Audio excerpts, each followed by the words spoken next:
Hello and welcome to Nice Work, Pal. I am Jim, behind the camera, the amazing Dawn. Say hello, Dawn. Hello, Don. We're here today at Disney's Wilderness Lodge, specifically at the Boulder Ridge building.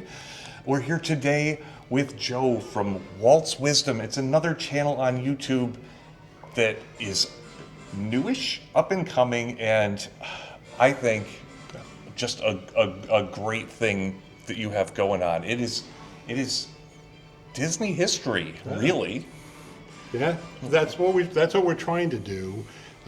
Look a lot into as much as we can into Walt's life and his legacy, and what he's the great things and wonderful things that he's done that we all enjoy, that he started for us here.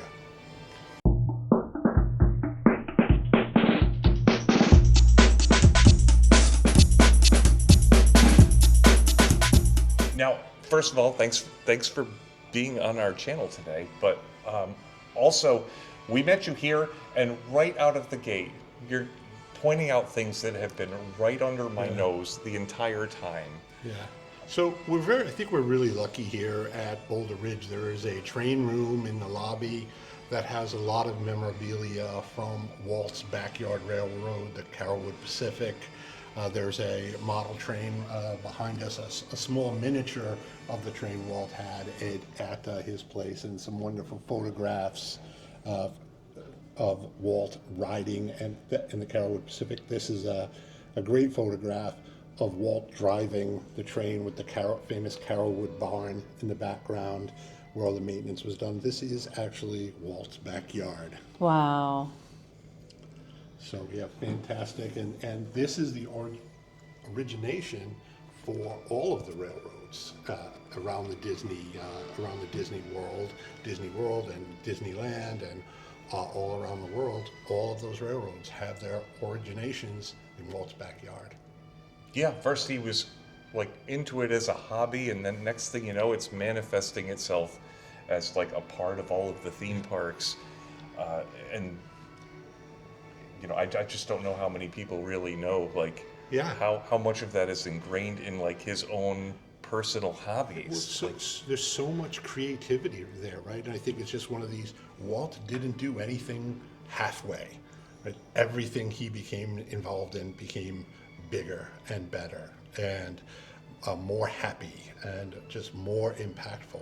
That was what he did. That was what he tried to do with everything.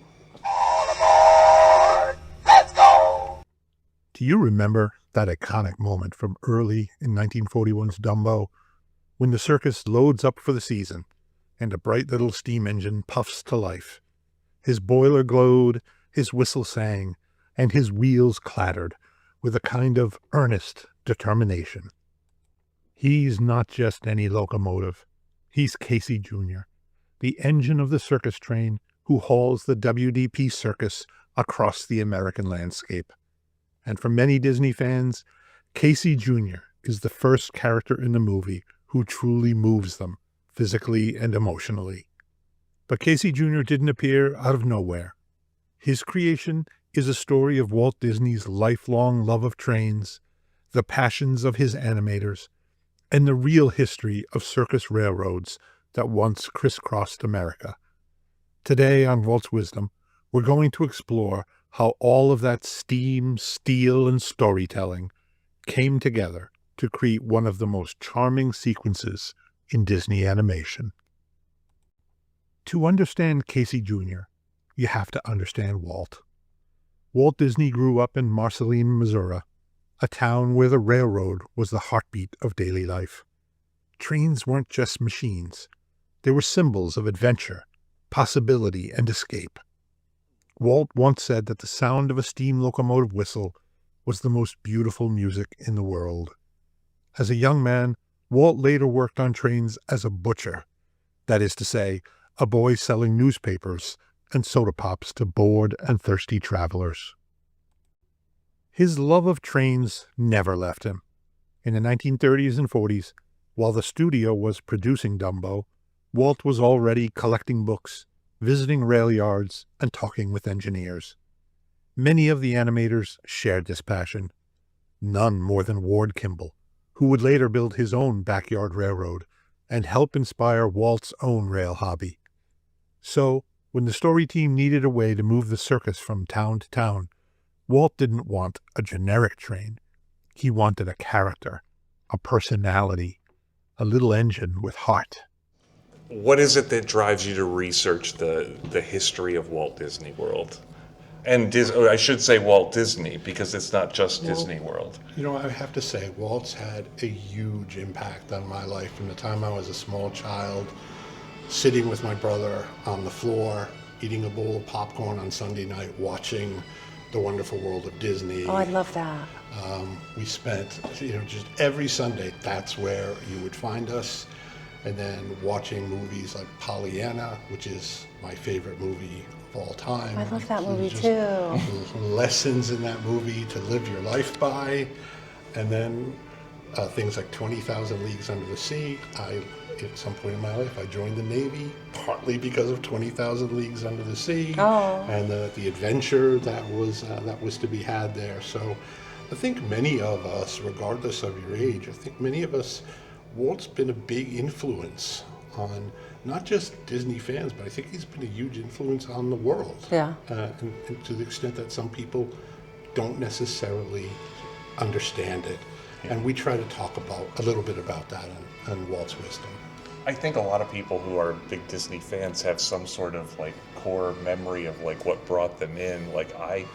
I came to Disney World as a child with my parents, and we stayed at Fort Wilderness in a camper. Yeah. And we drove all the way down from New England, and Yeah. I can remember going to River Country, going to Magic Kingdom, 20,000 Leagues Under the Sea, using e-tickets to get on rides, and I was dying to come to Walt Disney World from watching specials on Sunday nights on Walt.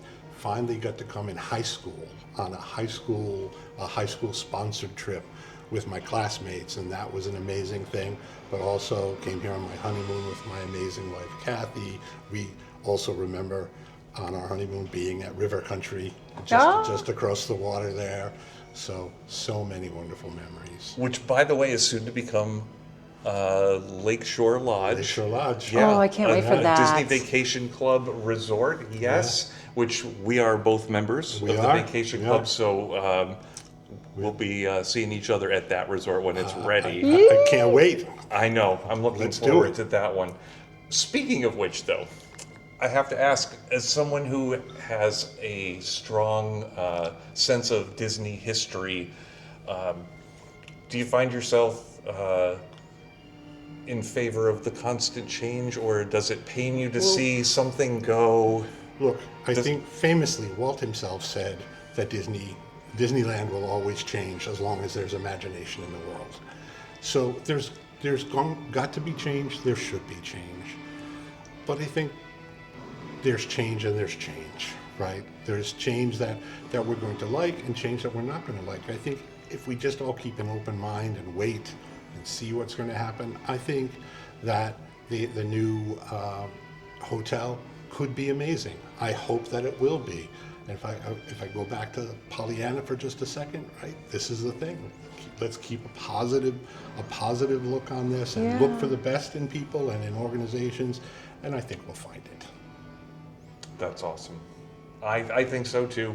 Obviously, everybody's got a favorite thing they don't want to see go, but of course we all enjoy what is here, and the new exciting things keep coming at us. So I think there is room for history to grow. So speaking of which, don't forget to check out Walt's Wisdom on YouTube. Just getting started, so this is the time to get in on the ground floor.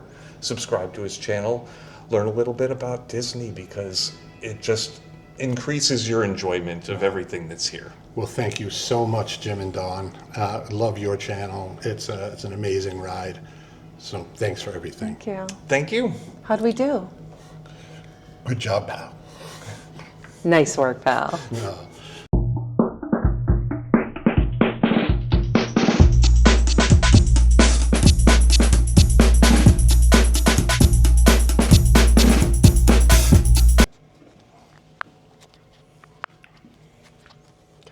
Ready? Ready. All right. And the best part is if we make any mistakes, it just goes at the end of the video.